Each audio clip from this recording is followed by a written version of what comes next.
To replace the battery on your DJI Osmo Action 3, first make sure you power off the camera by holding the power button on the side. Once it's done, you can push on that button right here and pull up to open the door.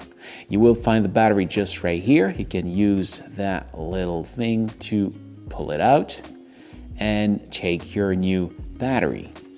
On the battery, you will see there is a connector just right here, and you can see at the very bottom right there that there is those connectors. So you just align it just like that, push it inside and shut the door.